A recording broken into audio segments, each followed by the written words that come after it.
the plan was to go climb the Lotus Flower Tower with Bronwyn's dad, who's like a non-climber. Is that working right now? Can you guys image? you guys see this image? Sweet. But what's that? Had he actually been climbing before? It was literally his first. My dad? Yeah. Yeah, he had done like a really small amount of climbing, like a handful of days. Okay. And he'd been on one multi-pitch, which was like a 6-pitch, like 5+ in Spain, like several years So ago. the Lotus Flower Tower, which is like a 20-pitch wilderness big wall, was his second multi-pitch. And Bronwyn taught him how to Jumar in their backyard in Ontario. And then we like put into this river in the middle of nowhere. And this is where the river started. And so we followed this river as it got bigger and bigger, navigating like through the mountains. So that's Bronwyn's dad. This is my dad. My dad's a really good whitewater kayaker. Okay. Looks pretty content. So. Oh yeah. So there's actually a bit of there's a backstory, which is that Bronwyn's parents, mom and dad, were river guides and paddled this same river and went up into the Cirque of the Unclimbables when they were 17. Wow. So like it's like a really remote, like huge river expedition. Like, and actually they're like it's like it's a 30-day round trip paddle, so it's not something that like many people do. But they're like a bit cagey about it, but I'm pretty sure that it was actually on this river that they got together in the first place, which is kind of cool. But anyway, this is them. So that's Bronwyn's dad on the river with us. And this is Bronwyn's mom and dad on the river in 1980. Amazing. Cool. And they just have like wooden canoes with like plastic like duct taped to the canoes so the water doesn't like wash in. Awesome. That's amazing. Yeah. So anyway, you asked if we'd had any close calls on the Whitewater River, and I think this photo is from our closest call. This is Jacob. Yeah, so that's me. This is taken from Bronwyn's helmet. And as you can see, the thing that I'm most worried about in this photo is the big rock that's just to my right. Yeah, it's like causing me major cause for concern.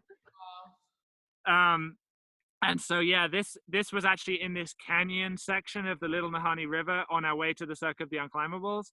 And we'd originally planned to just paddle the first part of the canyon and then like stop in this spot of calm water. And then we'd be able to walk alongside the river for a while and like scout it. It's kind of the difference between like on-site versus red point climbing. We were planning to red point the rapids. Not on-site it. Not on-site them. But then Bronwyn's brother and high school friend Zach missed the section of calm water and like took off down the canyon. Like by accident. Which was quite scary because then suddenly we like obviously had to take off after them because it could be dangerous or whatever. So then we ended up paddling this whole canyon kind of like blind, like as in not knowing where the obstacles were, like the big rock on my right. So that was probably our closest call. We didn't actually flip, but it felt like quite close. Yeah. We got spun around backwards for a while at one point. And we hit a tree. And we hit a tree and like, yeah. It's all a bit much. Yeah.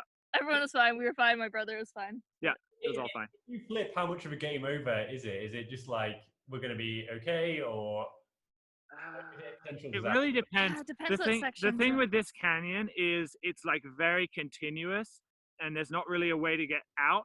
So if you like flipped at the top of the canyon, you'd like swim a long way. Like you'd kind of be floating for like a kilometer, like dodging rapids and stuff. So like that would potentially really suck. Yeah. And there were features that were like actually quite dangerous. Like you could have, that would have been not good. Yeah. Okay. That's really cool. Possible, like depending on the rapids, like you're able to fall in, and you can swim yourself to shore. But then the problem is that like all of your equipment in your like raft might end up taking off downstream, and that like also puts you in not a great position because you kind of need all that stuff to like survive out there. Yeah. But we have systems, and we have like rope systems there's like pre-rigged kind of rope systems to like. There's a lot of safety Yeah. that goes into to try to. It's similar to climbing. You do dangerous stuff sometimes, but it's like you put a lot of thought and time into like minimizing that danger kind of thing. But just from my perspective, I'm like a total Gumby at the paddling. So I'm just like total faith in Bronwyn to get Whereas us like down. on this trip, we were going with basically Jacob as like the main like rock climber, and then and myself, I guess too, and then everyone else was like avid paddlers and like whitewater canoeists in my family. So then this was like paddling towards the Cirque of the Unclimbables, and so that's some big mountains. Can you guys see that? No, it looks beautiful. Nice. We're getting interrupted by wow, that is stunning. Getting interrupted. Yeah, there's a guy called Omar who's trying to say something, I think. Oh, great. What's up, Omar? He says hola and then he says no. But he says he can't see the pictures. Okay, so I don't know what that is, but probably it's a technical issue on your side, Omar. So probably you need to click on. Oh, he can. That's Mara. Yeah. Okay. Probably Omar, you need to like click on the Zoom tab or something. I don't know, or try swiping through your screens because it takes over the full screen. So, okay. Imagine them in his head. Okay. Oh no. Oh, sorry. Poor Yeah, Omar. that's Sorry, Omar. we're like focusing. We can tell stories as well. Like it's not all focusing on the photos. Yeah. So then I guess the other half of this trip was to go climb the Lotus Flower Tower, which you may or may not be able to see right now. And then this is alpine climbing destination, northern Canada. And so this, if you can see the photo right now, this is the Lotus Flower Tower. It's like one of the top 50 climbs of North America, like famously. in like this book or something. There's some list. There's like a famous list of like top huge routes in North America, and the Lotus Flower Tower is like on that list. So I think it's quite famous because of that. It is a clip I've heard of like a few times. People talking about the Lotus Flower Tower, and it's quite a famous one. It's got a really good name. Yeah, it does. But is it like it's one that people climb fairly regularly, but normally they're like helicoptering into or something? Yes, that's right. Yeah, I mean fairly regularly, as in like it's climbed every season by like I don't know how many people. Probably only like a handful. Like a handful of people every summer. Yeah. Okay. I mean, because it's like quite a logistically challenging, expensive flight to get in there. Mm-hmm. Yeah. People with money. So our plan climbing this one, you can see like halfway up, there's a little bit of a ledge maybe. Yeah. And so our plan was to climb it over 2 days, and Bronwyn's dad was going to Jumar behind us. So my dad was like ascending the ropes as we fixed them up the cliff. Yeah. And we had some really bad weather. Yeah, it's wet, right? Yeah. Yeah. So the second half of the climb was like kind of in the pouring rain, which was like not ideal. But I guess so like that's the thing about, so we took this route like via the river to access this location, and so people who are able to fly in, you can bring a lot of supplies and spend sort of 3 or 4 weeks and guarantee that you get a good weather window.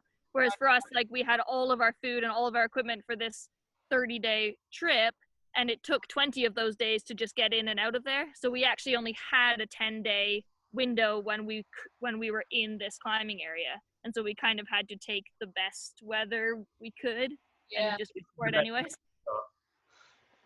But like one of the things that this trip like really highlighted is that it's like your experience is so affected by the attitude of yourself and the people you're with. So like this could have been a really sucky situation, like A type 3 fun thing. a type 3 thing, you know, you're kind of like in a storm on a wilderness big wall.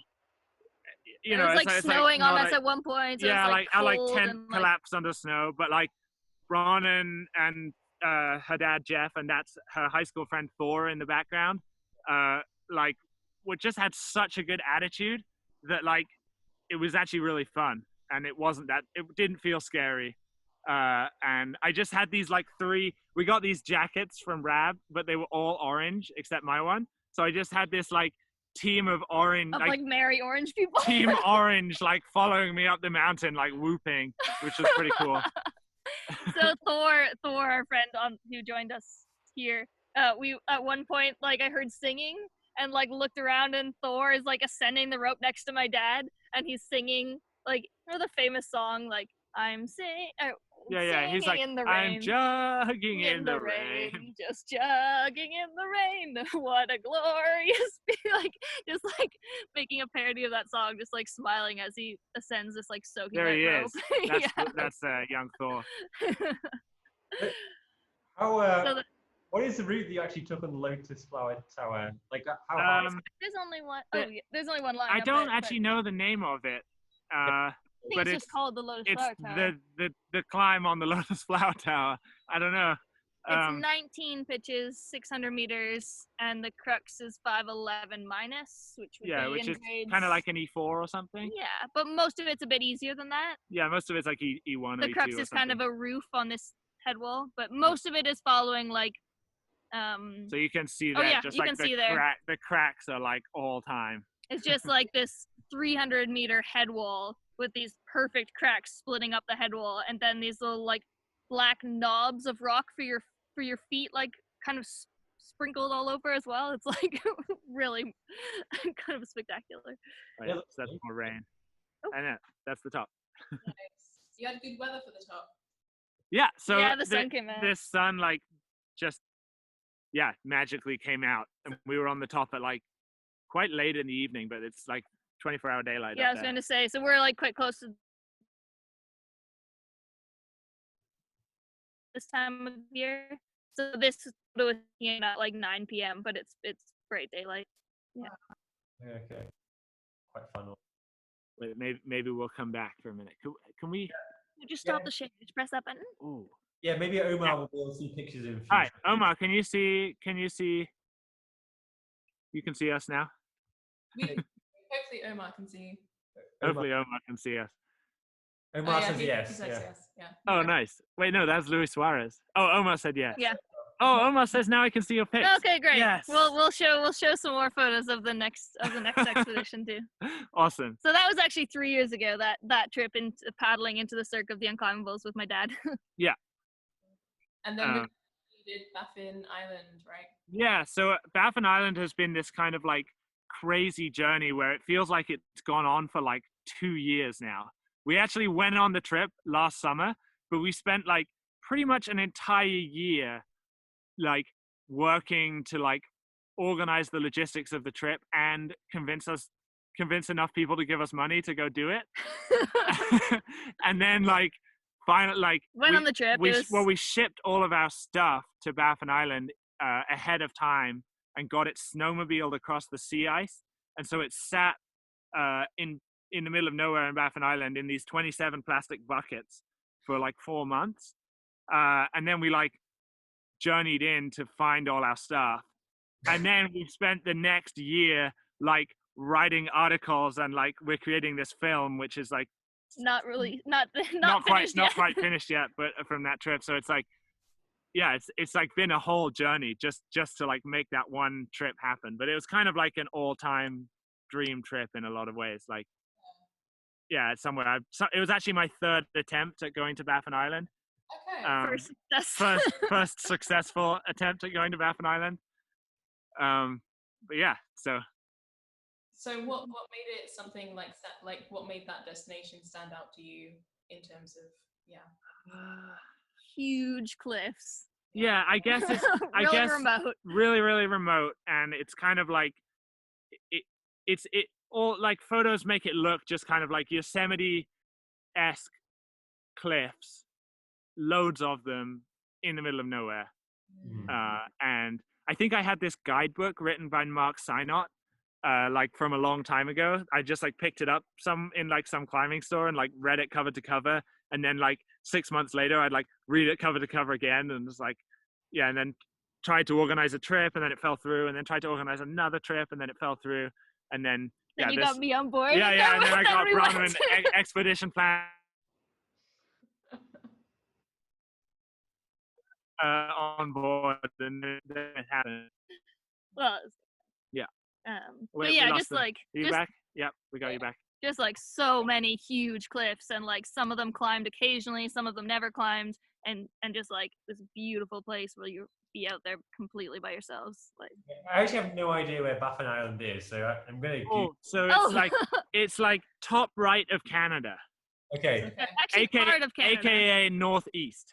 It's actually part of Canada, but it's up It's Mo- like a lot. it's like really close to Greenland, but Okay. across like the Atlantic gets real skinny at the top there, and you got Greenland on one side, and then you've got like Baffin Island on the other side.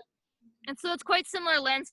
If you like, Yeah. Greenland has these huge sea cliffs, and then Baffin Island also has. So I actually these went to huge the sea west cliffs. coast of Greenland in 2013, and then Baffin Island is like we were actually really close to where I was, but just on the other side of the Atlantic there. Which is only about 200 kilometers wide at that point. Yeah, it's not too far.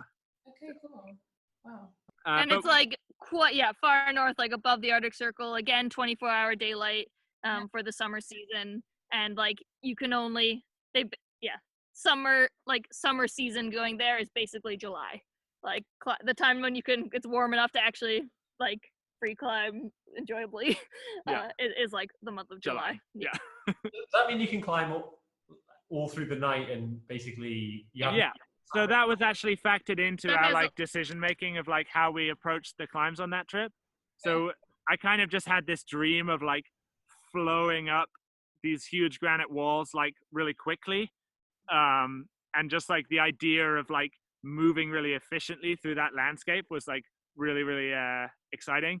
So we just kind of decided to apply like in a push style to like the big cliffs on Baffin Island. So our climbs were for the most part done in like one push. Like we didn't stop on the climbs, but they would be like we'd be like 21 hours away from the tent or whatever, like, and you just keep going till you get to the top and then you come down. Which is pretty cool because you can do that because it's 24-hour daylight.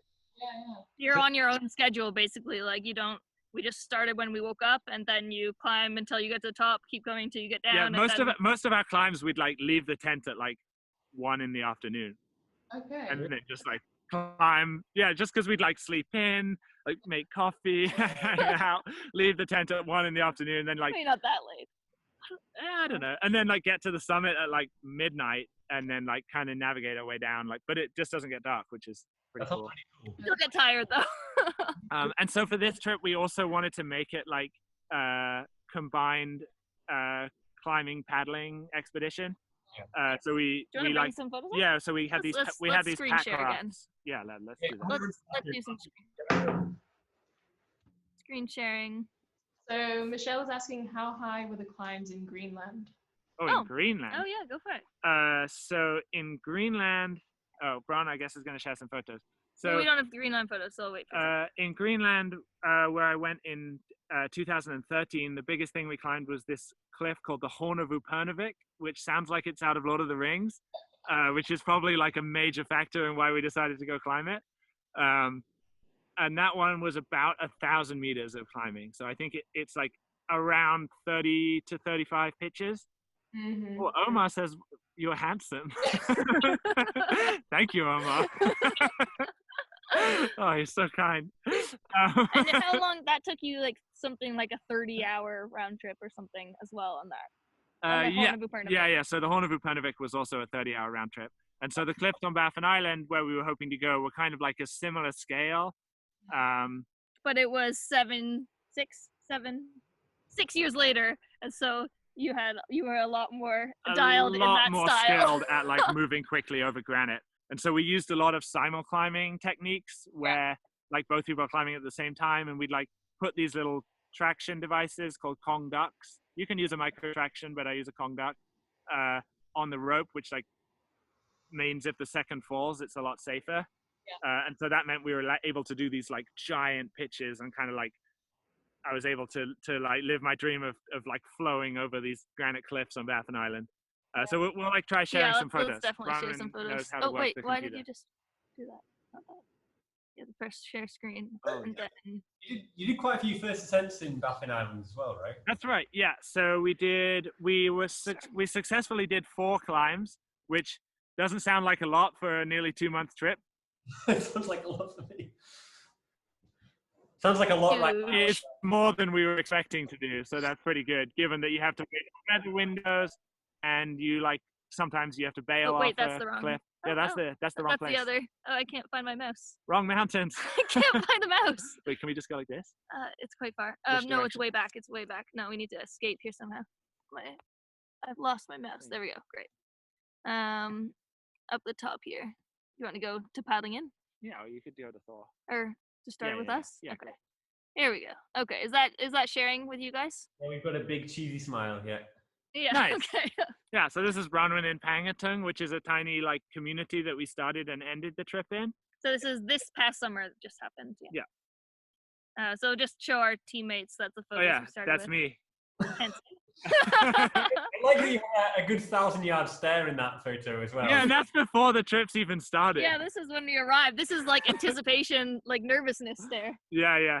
And so these are the 2 friends that we went with. There was 4 of us on the trip total. And these are actually Bronwyn's friends from high school. Well, I guess from preschool. You've known these guys from preschool. So Zach and that's Thor. Nice. And they also came with us into the Circle of the Unclimbables. And I guess they're maybe not the most experienced climbers, but we kind of knew that they were the perfect people to go on a trip like this with. They just they're really, really good at suffering. They Have like really good attitude. Yeah. We just have a Sounds lot like of so. fun together. It's mostly about having a good time together in the wilderness. So we knew these guys were the perfect people to go with. So that's Thor. And we as a present, we gave Thor these giant horns. And obviously the plan was, because we were going past Mount Thor, we had to climb Mount Thor with Thor. Which is like quite a famous mountain. Quite a for famous anyone. mountain. So it's like a What's bit, his real name then, Thor? yeah, what's- that's his real name. Yeah. Yeah, yeah. That's his first name. His name is Thor Stewart. So on this trip, Thor really wanted to climb the mountain called Mount Thor. It's like over a kilometer tall and a really famous Canadian mountain. And so we bought him these horns thinking that they looked really epic for him to climb his namesake mountain wearing them. Viking theme. But then he put them on and he wore the horns the whole trip. Oh, so I guess that's Google Map. We don't need that. So from Pangatung, we put into the ocean on these pack rafts. That's the Arctic Ocean. Yeah. Beautiful. And started paddling, I guess, 30 kilometers north up the fjord.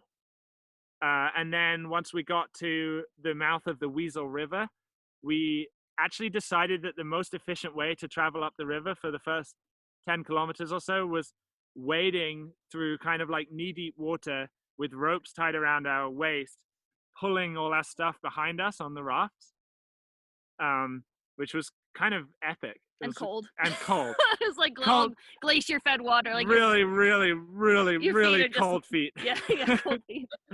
But it was way better than carrying all the stuff. Yeah. So that's and so at any one time there'd be 2 people wading, pulling the stuff, and then 2 people walking by the side without feet in the water. So we'd switch it up. Yeah. And when you weren't dragging the boat, it was dreamy. You're just strolling through let's keep going. Let's get to the strolling climbing. through Baffin Island with not a care in the world and nothing on your back. Let's get to the climbing. Anyway, then the river became less good for dragging. The river got steeper and more crazy. So we hiked, and then we got to our stuff that we'd stashed there 4 months earlier. So this was our granola bars for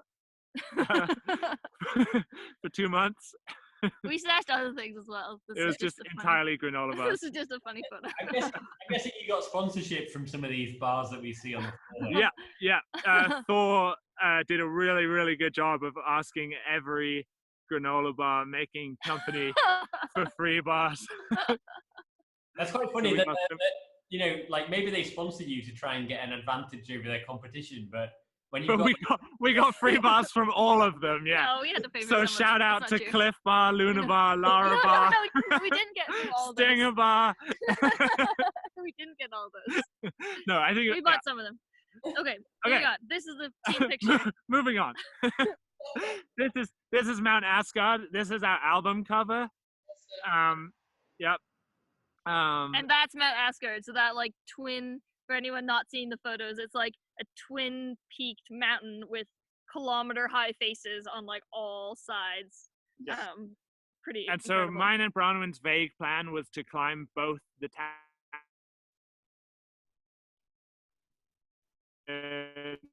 North Tower and seemed like a good idea. We Is it lost, what lost a second there. But yeah, Omar says, what a badass pick. So we know that Omar's seeing the photo. Oh, sweet. Thanks, Omar. Is that Frodo on top? Right. Basically. Yeah. So our first climb, we set off. We were actually planning to repeat a route that a friend of ours had climbed on the south face. This guy called John Walsh, Canadian guy. But we got there to underneath the south face and just like spotted this other crack system, and we're like, we should try a first ascent. And so just like spur of the moment, decided to try this other crack system, and it was like, yeah, just like total kind of gamble, and we just really lucked out. And the route that we ended up putting up has like 100 meters of perfect 510 hand crack, and so that's in Euro grades. That's I don't know, like E2 or something, and so that's Bronwyn. Unfortunately, no one will understand that either. So I'll give an even more of a translation. It's somewhere in the sixes, low sixes. Yeah, sure. Yeah, maybe like mid sixes. Fairly moderate crack. With just like amazing, like you can just see the rock quality there. It's just like this perfect rock with the crack splitting it. Mm-hmm. Asking, have you been inspired by Sean? What's his last name? Yeah, Villanueva. Sean Villanueva. That is true. O'Driscoll. Yeah. Yes, I find those guys very inspiring. The things that they do are super cool. I like to think that they have a kind of similar attitude to doing quite big adventurous trips in the mountains, but keeping like a lighthearted, fun attitude to what they do out there. And that's something that I've really been inspired by what they do, and I've tried to bring to my own trips. Yeah. Good question. Recommend if you haven't watched some of their films of a few of the big walls and like other climbing that they've done together. It's Sean and Nico. Yeah. Sean Villanueva and Nico they're Favres. like pretty hilarious. They all play musical instruments, and it's all a kind of outrageous, ridiculous, fun time. Instead of inflatables like we have, they've got like a jamming jam band. jam band exactly on the side of the cliff. Yeah. So basically we just lucked out and just found this kind of crack system. Okay, there's like skill involved with like knowing how to pick out a crack system from like I don't know. I was like, I want to go up there. I guess you scout it a bit from the ground, right? Yeah, exactly. You scout it from the ground, but they're so big, like you just can't. You can see the bottom half, and then like it kind of, you have to hope that the systems continue to the top. And there's so much uncertainty with like setting off on a big face like that. But that's actually one of the things that I love about adventure climbing like that. Is so often when you're climbing, you're like following a topo, and you're like trying to read like where the hell your route goes next, and you're kind of like in that mindset. Whereas when you're just on a big cliff and you don't have a topo to follow, you just kind of follow your nose, and you can just be like, yeah, I think I want to go up there, and there's no grade attached to the pitch. There's no like, you just kind of it's a really nice feeling, actually. I really enjoy that. There's one big anxiety that I have myself, and I contacted you about this a while ago, Jacob. And yeah. I remember. Setting off on a attempted first ascent on a trad route, especially at multi-pitch, and just finding yourself in a situation that you can't get out of. Like at some point you can like climb a pitch and maybe you're like, okay, it's a bit spicy here, I've got to run it out. You run it out, and then you find out that there's nowhere to belay from. Like what do you do in that kind of situation? Because so I guess have a lot of confidence. I guess it's something that I've kind of like built up a skill set to be able to deal with those types of eventualities and not just climb myself into a dead end. But there's a lot of things you can do, so you're kind of constantly assessing that, and actually really rare that you can't find anything. Yeah.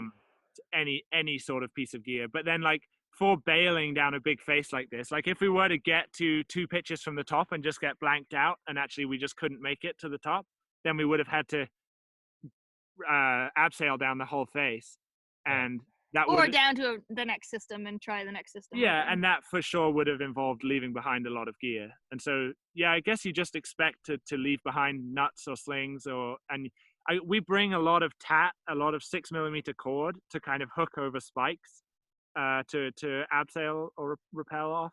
And we brought like a lot of sets of nuts because stoppers are just like, and he's like we end up like when you bail off a whole face, if you leave behind, 10 nuts to get down, then yeah. So I think we went on the trip with like 5 or 6 sets of nuts. Yeah. With the intention leave that them probably either we'll have to bail off something or we'll have to descend via the face sometime or a few times. Yeah. And so you kind of have like those backups in place to be able to.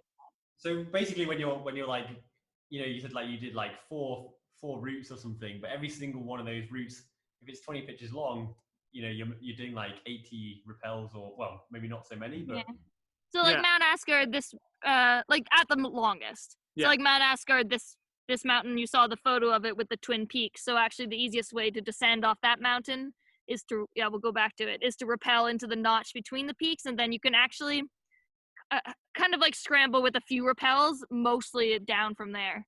So it's not just like fully retreating down the entire kilometer of face. And it meant that when we climbed the other tower, we were actually able to use a lot of the same rappels that we'd used the first time, because we were able to descend into the notch between the towers and then descend the same use way the same way again. So that way you can kind of like reuse gear that you're leaving behind. And actually Thor and Zach also climbed one of the north tower of Mount Asgard, and so they would have descended the same way. Yeah. So Omar's piping up again, and he has a question. He wants to know, and I think he wants a bit of like sort of disaster porn by the sounds of it. Did something sketchy happen to you guys up there? Like, did you run into anything really potentially dangerous, or? I mean, the whole time you're there, it's like a constant risk assessment of like the dangers. I was around definitely like quite afraid in Baffin Island. It's like a big, scary place, and there's just a lot of unknowns when you're setting off on a big face like that. And there's like, and you're really far away loose from help. rock, you're really far away from help. Even just to get to the cliffs, it involves like navigating this glacier with like giant crevasses in and stuff.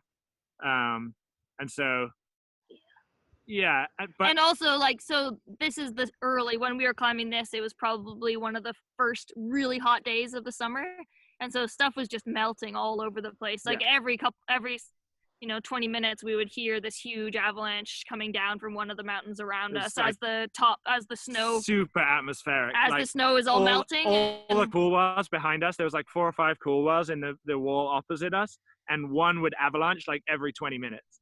Wow. And just because the whole place is like melting, like it's frozen for 9 months of the year or however long. And so as soon as you start getting this like, I mean, this day was probably over between 10 to 15 degrees Celsius. Like it was pretty warm. And so like stuff was just melting, and like what rocks were frozen to the sides of the cliffs, it thaws, and then those fall down. But you learn to make decisions that kind of mitigate those risks. So we make sure to kind of climb on like outward, what's the word, like convex features. So if there is rockfall above you, it doesn't funnel towards you. You don't want to be in a terrain trap, basically, where rockfall from above you is going to funnel towards you. Yeah. You kind of like try to be on ridge lines or arêtes, is much safer. So you kind of like learn to navigate those risks. But on this climb of Mount Asgard, everything went perfectly. Yeah. We actually don't have any horror stories.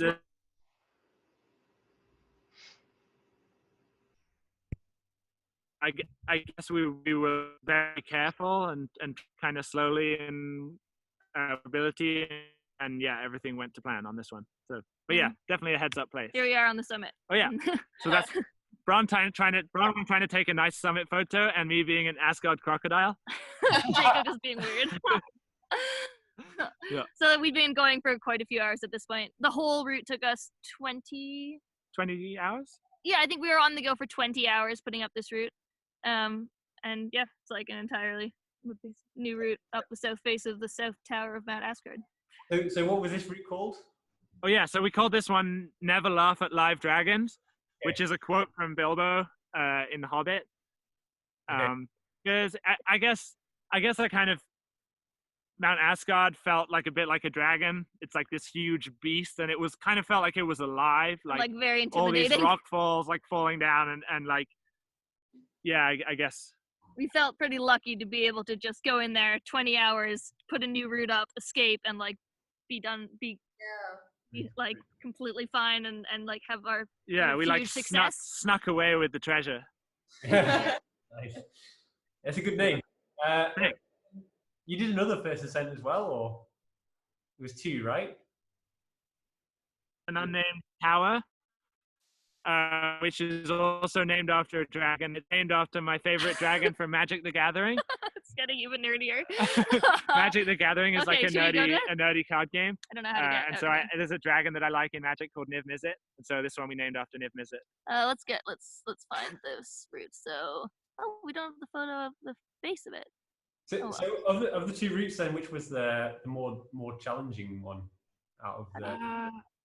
I mean, yeah. So the Niv Mizzet line was the last route we did on Baffin Island, and it was up this unnamed tower, which is about 400 meters, so significantly smaller than what we climbed on about Mount Asgard, about half the height. length. But it was much harder. So we spent 2 days climbing this one because the climbing was just like much steeper and much harder.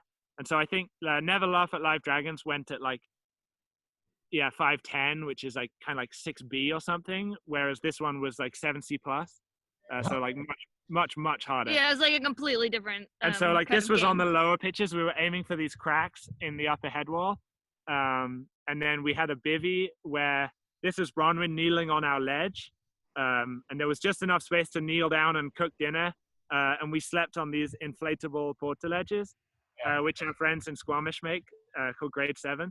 Actually, one of my friends from Saudi Arabia, he was actually talking about buying one of these to sleep on in the campsite. So yeah, recommend it. Actually, my friend Tony slept on one for 2 months in Mexico. Just hanging it from a tree. He just hung it from a tree and bivvied on one for 2 months. So they do work for non-big wall applications. I did tell him it was a bit overkill, you know. It might be. You might be able to just get like a lilo and attach straps to it or something. Well, if you want it anyways to do big wall climbing as well. Yeah, it's true. So then, so on this route, we spotted this crack from below, which we thought would be kind of like a hand crack, but it turned out that actually what we were seeing was this black streak to the left of the crack, and actually it was really, really thin. So it was much harder to climb than we were expecting. So in this photo, I got like super strung out, placed all my smallest cams, and then was just hung on this. This was my last cam, and I kind of like just clipped into it. Ron's going to get a sweater. Decided it was a good time to take a photo of yourself. Yeah. There's like, I should take a selfie right now. So then I think I hung on this cam for like half an hour and hand drilled a bolt. So we had a bolt kit, and we brought we placed 8 bolts on Baffin Island total. So 3 on this route total, 2 for descending. So I hung on this cam and hand drilled a bolt as a belay, and then brought Bronwyn up. And so that's the crack that we climbed. This climb was crazy. I have to wear your sweater. You don't have one. Okay. I don't have one. We just like followed this splitter like finger crack for probably 200 meters up this tower. The top half of the tower was just following this one finger crack. And as you can see in this photo, we're like pretty excited about it. Yeah, we were so stoked because we just like had no idea. Like no one had been like, we had no information about this tower. We just saw it from the river and said, oh, let's climb that. We could see that there were cracks near the top, but we had no idea really like what they would actually be like when we got up there. And then it was just like this perfect finger crack for 200 meters. It was kind of crazy. It turned out to be 7C plus, but like, what did you think you were getting yourselves in for? I thought it was going to be like 6A. Yeah, it looked like I thought it was going to be like a glorious hand crack. Yeah, we really like And they're then- not expecting And so. in the end, I ended up having to like the crux pitch. I was like hanging on cams and like brushing it and like ticking it and like getting Jacob all. had to red point, like Jacob freed the whole route, and he had to red point the crux It pitch, just so. felt like really bizarre to be like in Baffin Island in this like really remote place, like hanging and like getting involved with like the minutiae of like free climbing, you know, like tick this hold and like, oh yeah, this one's like And you brush the crack. thumb and- down and this one's like a pinky jam.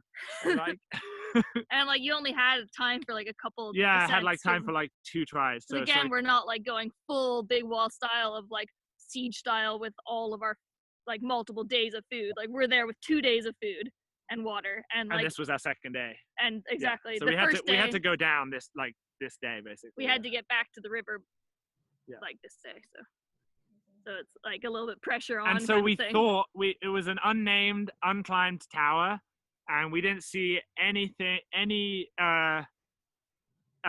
remnants of anyone else ever being on the wall until we got to the summit. Oh, so that Wow.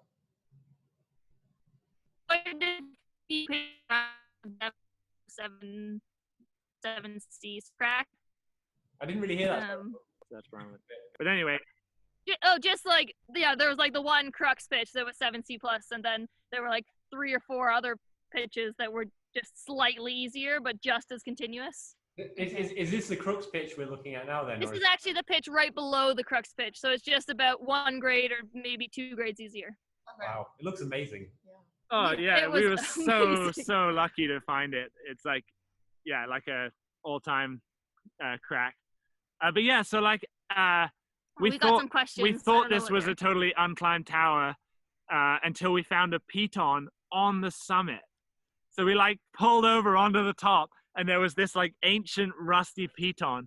with a Simon's carabiner, so it's a European team. Yeah, so someone, and it was Simon brand, so Decathlon like own brand. So I think like some Frenchies climbed it like 20 years ago or something. But it's a total mystery. I still have no idea who it was. I really want to track them down. But like most likely, like there's no other evidence on the face we climbed, so we think it's possible someone else came up the backside of the tower. Yeah, I don't think they went the way we went. Mhm. The hard way. Well, I think it's just like a bit of a different game. Also, like 20 years ago, people are trying to just like bag the peaks, as Yeah. opposed to like now it's sort of in like Yeah, nowadays people are interested in style to free climb? lines and style rather than just trying to get to the top of them. or and it's whatever. more about like the free climbing and well, like not always, but more Oh often. yeah, so this day ended up being like a 24-hour push from our bivvy in the pods to the top and then all the way back down to the river. And so then this was the following day on the river. We made lounge chairs.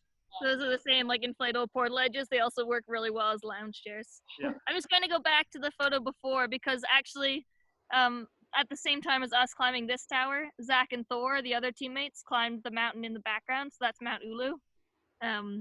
And we actually arrived on the summit at really similar times, and we were like, we could see their silhouettes like several kilometers away across the valley, and we like cheered back and forth from the top of the people. So then we're all of us are just like exhausted down by the river the next day. Everyone's dead, yeah. And then we paddled the ocean. So the 30 kilometers of ocean we'd paddled 5 weeks earlier. We retraced our paddling steps back to the. That's pretty back like to the community. calm paddling, I guess. It looks. Yeah, so that was So we really actually lucky again. But we actually, because it's 24-hour daylight, it's now getting into August. So there's an hour of dusk, middle of the night. But in the middle of Um, the night, the sea gets really calm. All the wind dies down. So we actually did the paddle. It's about a 8 to 10 hour paddle, and we actually did it Through the night. Through the night Because to- the to get- daytime was too windy. The waves were huge in the daytimes, but at nighttime it all calmed down. So it was actually really nice. We were like singing sea shanties, like paddling through the night at like 2 a.m. With that said, this was like very lucky that we had the paddle in and the paddle out were both dead calm water. Yeah, yeah. You can definitely get Yeah. quite stormy seas here, so we Yeah, got quite lucky. yeah. And you have 8 hours worth of sea shanties then. That's quite. No, Just No. no. The trick is you just sing the same ones because you over and never over remember again. the lines, so you get stuck like Yeah. like 3 lines into the song, and then like can't remember what goes after it. Yeah. No. uh, and then we got back to the small Inuit community where we had started from, and we actually had a few days before we flew out of the community, and so we spent a day taking the Inuit local kids rock climbing for a day, which was like super fun to do right at the end of our expedition. Yeah. Did I take a couple photos? Oh yeah, Yeah, nice. And they're wearing the horns. They've got Thor's horns on, and it's like really adorable. Amazing. Yeah. Escape. And you gave them rab jackets by the looks of it. We missed the Oh. best one. Oh yeah, you're right. We actually didn't all talk about our 2 first descents. So this one, We didn't talk about Mount Thor. Thor climbing Mount Thor. Oh wait. Oh, so we also paddled the river. So on the way out of Mount Asgard, we were able to paddle the Weasel River, which had some pretty sweet white water. And so that's Zach and Thor navigating some of the Weasel. Yeah, there's definitely like some pretty exciting rapids on the river as well. Yeah. Looks it. And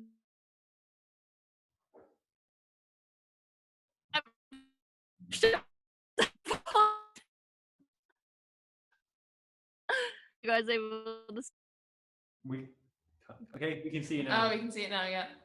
Who is that? that's Zach. So And- that's one of our teammates falling out of the boat in some rapids. Yeah, he does actually go for a little swim here, and we have to pull over and get everyone dry and warm. It's all glacier-fed water, so it's like, yeah, you want to make sure you warm up pretty quick after having a swim. Yeah. And then yeah, the mountain we missed. We didn't talk about. This happened in the middle, but this is climbing Mount Thor with Thor. Yeah, definitely not. Don't look insane at all in this one. He had the horns on the whole trip. Yeah.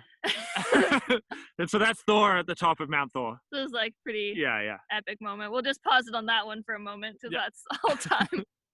And so pretty cool if you can see this photo. In the background, you can actually make out the twin-peaked face of Mount Asgard, which is what we had climbed the week before. Really very distinctive, aren't they?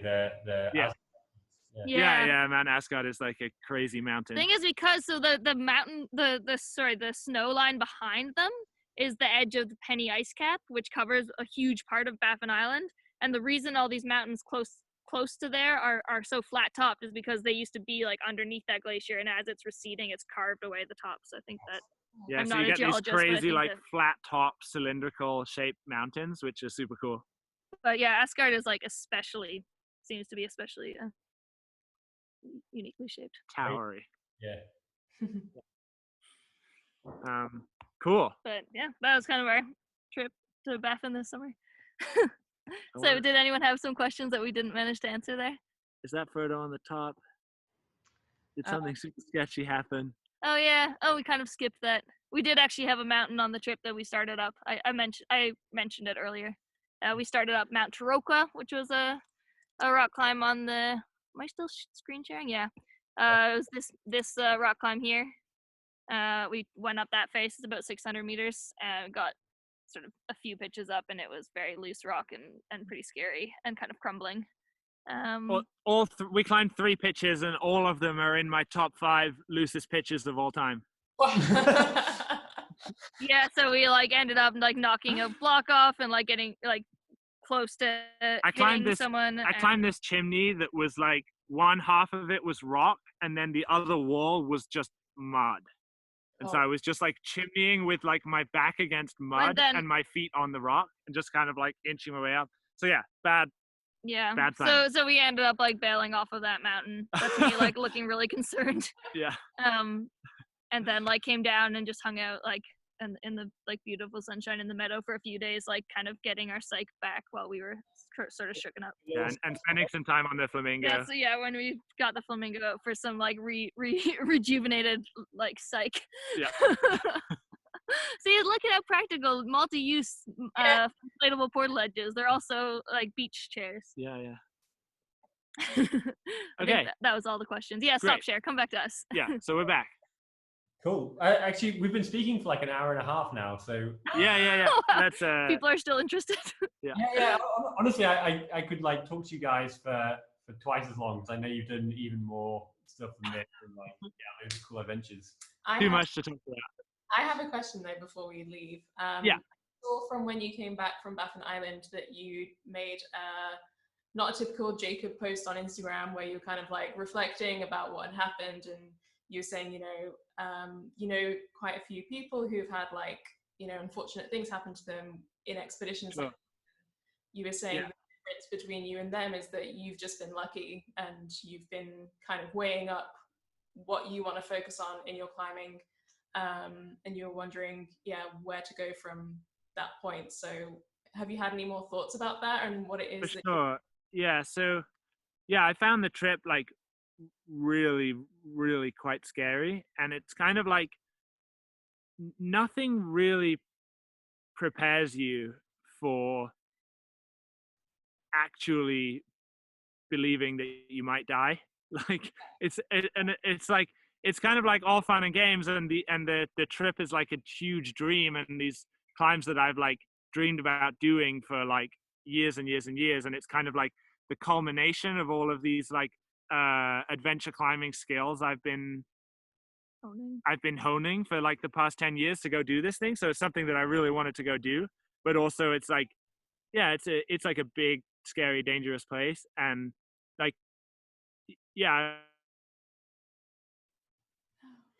we very similar things. And I'm just going to pause you because we can't hear you. Yeah, just can you hear me now? Yeah. Just lost you for a couple of seconds. Okay. Yeah. So and so I guess I've had a number of friends die now doing very similar things. And there's really like not much that separates the climbing that I do and the climbing that they do, other than they were unlucky. Yeah. And so, coming back from the trip, I definitely like changed a bit of my attitude towards what I hope to do in the future. And honestly, it's been quite tough because for like the past 10 years, my identity has been so wrapped up in adventure climbing. And it's kind of like, if I don't want to go adventure climbing, like what actually do I want to do? It's kind of like redefining like who I am. Or just like deciding like where to draw that line. Like if you still want to say adventure climb, but like at what point do you step across this self-made line of like, okay, this is too much, this is beyond my acceptable risk level, and like what is still within it, and like that's always a changing line. And also I found like there was a couple of times on the trip where I was really, really scared, and I think I like crossed over a little bit of like a threshold of like I think it has affected me a little bit, and I think I might have like a little bit of like post-traumatic stress to some extent. And it's been quite interesting, like figuring out like what that means and how to kind of navigate that coming back. And I'm kind of still in the process of doing that. But it's something. What's that? Sorry. Have you found something that's been helping you like process that, or are you still talking to a lot of friends about it? And it's something that like I wouldn't want to like kind of hide. Like I kind of want to like talk to as many people as I can about it and get different people's input, and also it's just cathartic to kind of talk about those experiences and talk about the friends of mine that have died, including like Brad Gobright who died in November. Yes. And so like speaking with a lot of friends about it has been really helpful. And also actually the corona crisis has been really nice. I mean, it hasn't been really nice. It's been a global pandemic, but in a way being stuck here on this like little chunk of garden in Spain with like literally nothing else I can be doing has been really good to kind of like slow down and like appreciate smaller things and appreciate the like small community that I have here, and I'm really lucky to be in lockdown with a couple of my closest friends, and Bronwyn, obviously. So that's been like, actually like quite positive, I think. That's great, yeah. And also, I'm really lucky to have a number of other things going on in my life besides the adventure climbing. So like, I've been working as a maths professor the last few years as like a visiting professor at university in Squamish. And it's really fun at Quest University. So it's been really chemical engineering lecturers and just. Is there any yeah. lectures? I'll let them know. At the liberal I'll let arts them school? know. Yeah, you're interested. Yeah, when you move to Squamish. Yeah. And so, yeah, having that to kind of focus on and throw my energy into has been really good. And it's like by far of all the work I've ever done in my life, it's like what I find the most rewarding, including like the pro climbing stuff. Like it's cool to make bits and pieces of money through climbing, but it doesn't ultimately make me feel as good as like, you know, feeling like I've done a good job getting people excited about maths, which is maybe sounds silly, but it's definitely means a lot. Yeah. Cool. Thanks. I just wanted to follow up with your thoughts on that around Yeah. No, thanks for asking. It's good. It's a good question. Mm-hmm. Cool. So maybe we'll ask if there's any other questions. If anyone has any other questions, then post them in now. I don't know if you guys are getting like sick of talking. No, I'm getting a little bit cold because Bronwyn stole my sweater. But other than that, we're good. So we can answer a few questions. Yeah, let's see. What were the steps you followed to prepare for this expedition? It seems quite complex plan for rafting and climbing and scouting routes.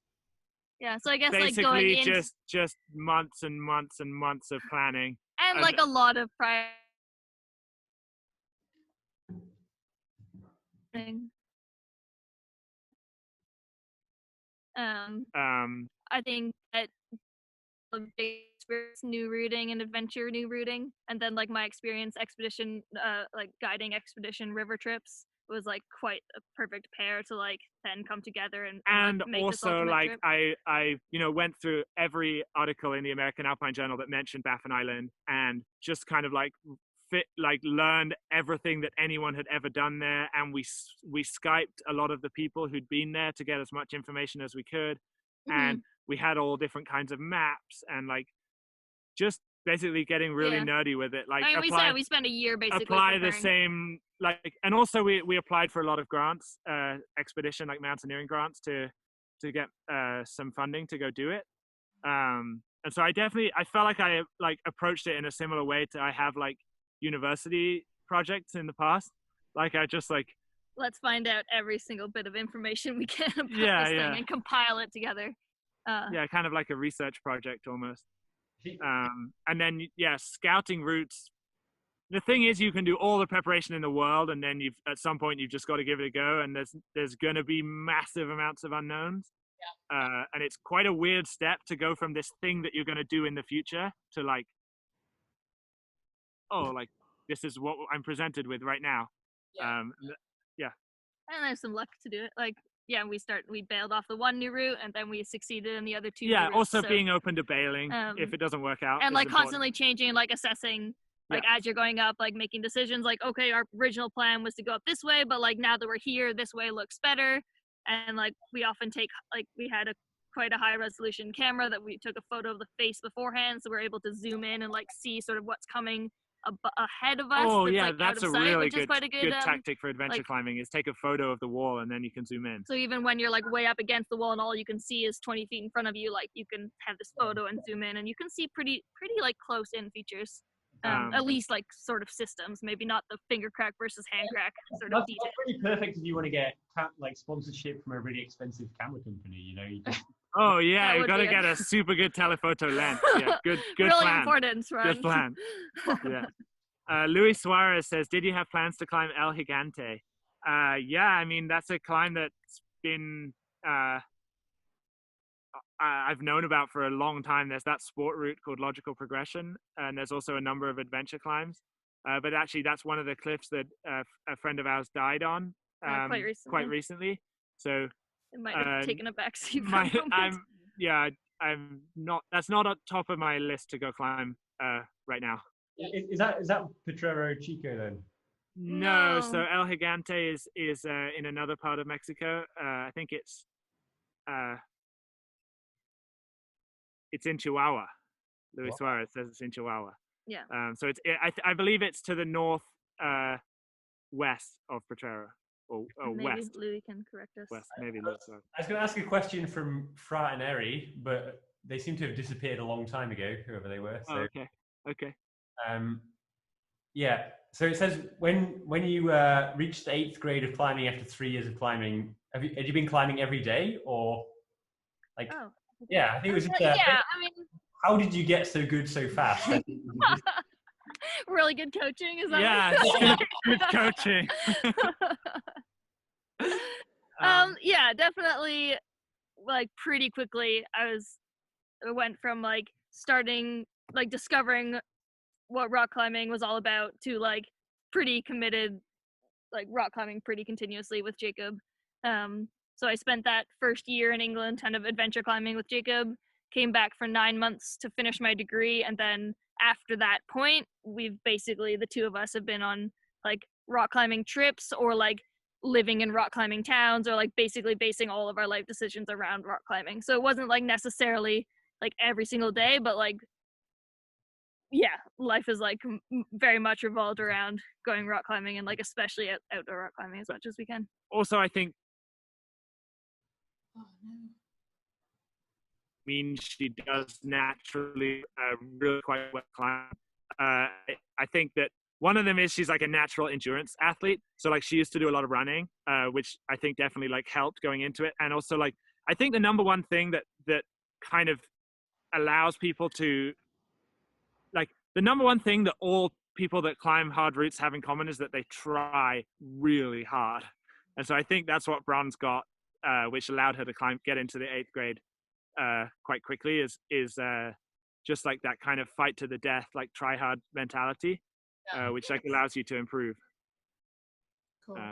quicker. It's like partly something to do with like actually just getting on these hard routes. Like I think a lot of Actually, we've talked about this before. I think that the fact that I was climbing with Jacob quite early on, that like the idea of getting on something like an 8A wasn't really like I'd actually gone up that route the year before, being just to like investigate it because I thought it was like kind of my style, pretty endurance-y and out this like wild cave that looked really cool. And so like the idea of just getting on an 8A after climbing for 2 years wasn't like this wild, in my wildest dreams idea. It was like right there, and it seemed a lot more achievable. I'm a huge fan of that approach just in general. I think the whole thing of like saving things for an on-site, I think is just like stupid.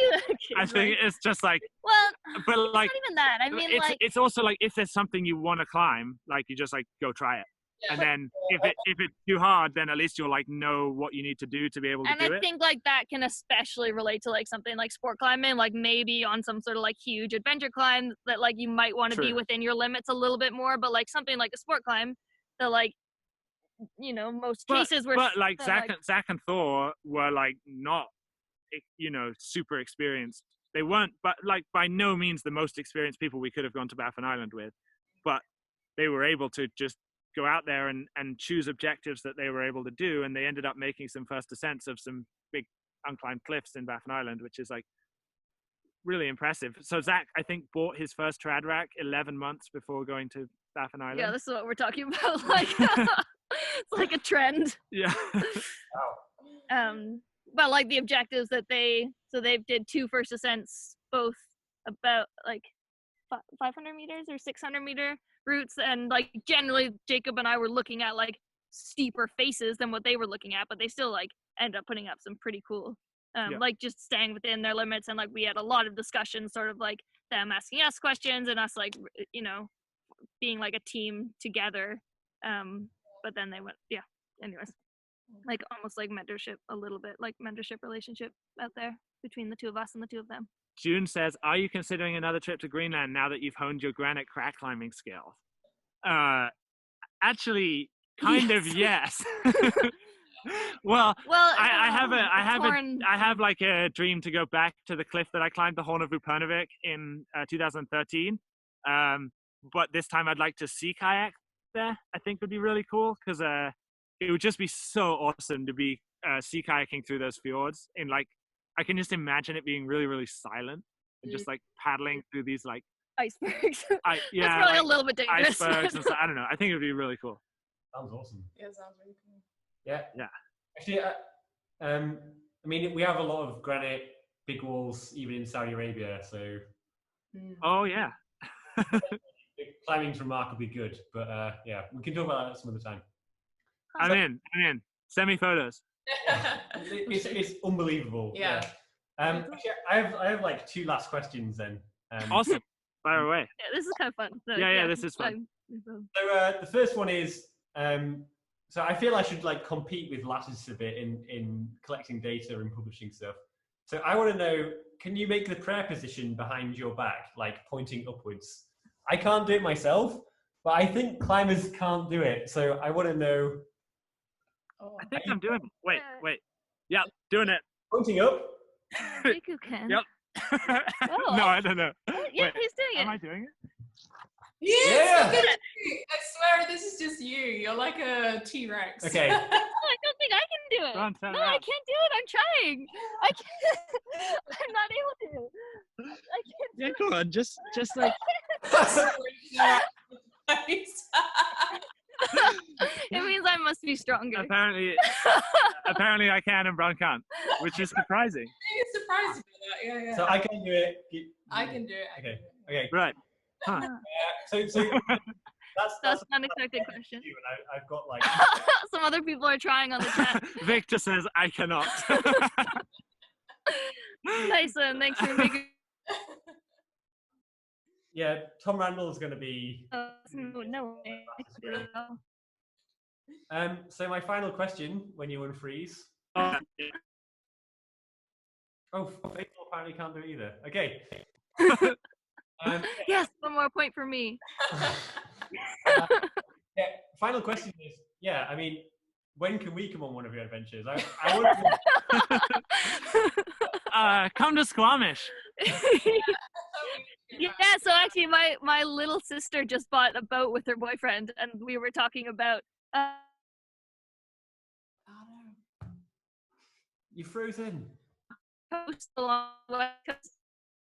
Oh, You back? Can you hear us? yeah, let me know when. So you're telling Yeah, me your little sister bought a boat, yeah. Yeah, with her boyfriend, and we were talking about traveling up the west coast, like where Squamish is, along the west coast of the Pacific.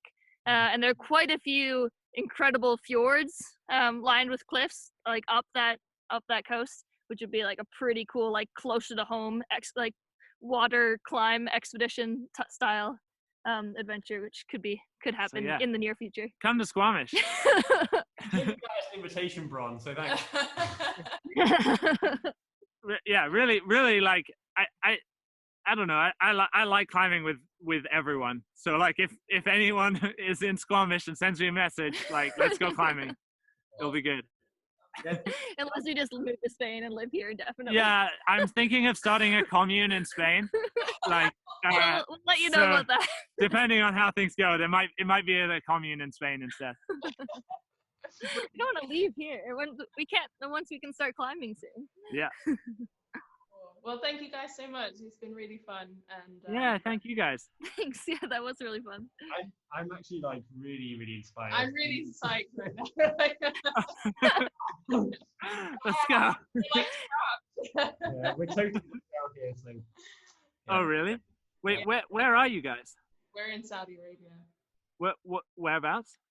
I think I knew that you're in Saudi Arabia. Yeah, okay. Near Jeddah. Okay. In a university called Kaus, actually. Yeah.